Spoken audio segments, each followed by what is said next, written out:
이제 3차 대확산이 진행 중입니다. 1차, 2차보다 훨씬 더 심각합니다.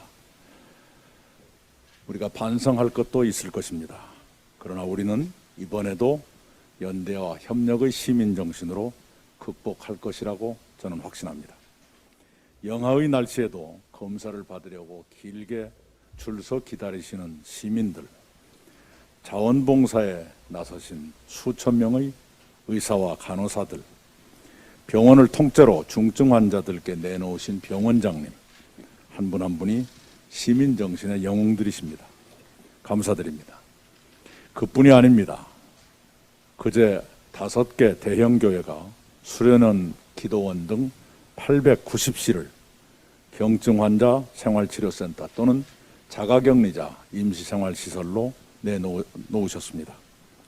오늘은 금융계가 임시생활시설로 연수원 몇백시를 제공하기로 했습니다. 오후 화상회의에 금융기관장들을 모시고 말씀을 나누겠습니다.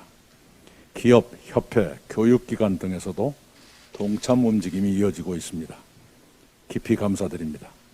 그런 연대와 협력이 이 국난의 극복에 큰 힘이 될 것입니다. 600만 소상공인과 자영업자들의 삶을 지탱해 드리는 것이 민생 안정의 급선무 가운데 하나입니다. 재난지원금, 고용유지지원금의 신속 지급이 필요합니다. 그러나 그것만으로는 부족합니다.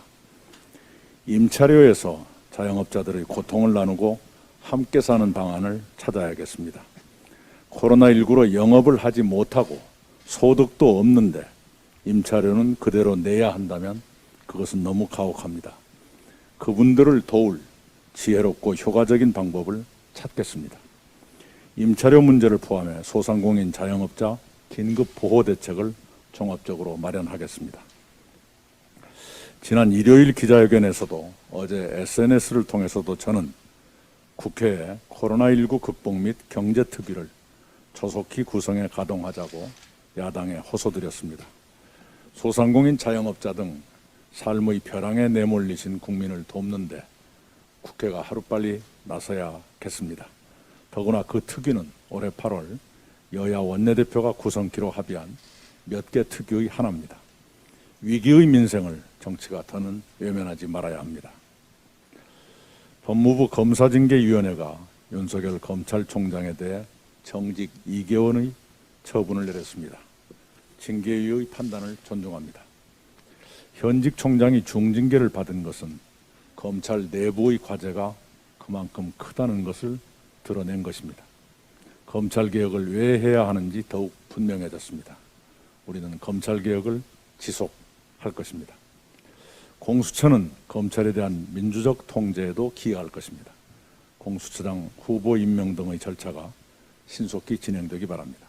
성실하게 일하는 대다수 검사들을 위해서라도 검찰 조직 안정에도 노력해야겠습니다. 우리 당은 지난달 협력의원 제도를 마련했습니다.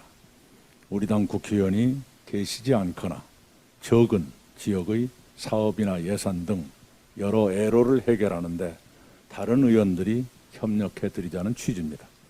그 취지에 공감해 많은 의원들이 참여해 주셨습니다. 오늘 협력의원단 출범식을 열려 했으나 코로나 때문에 연기했습니다. 출범식 없이 출범합니다.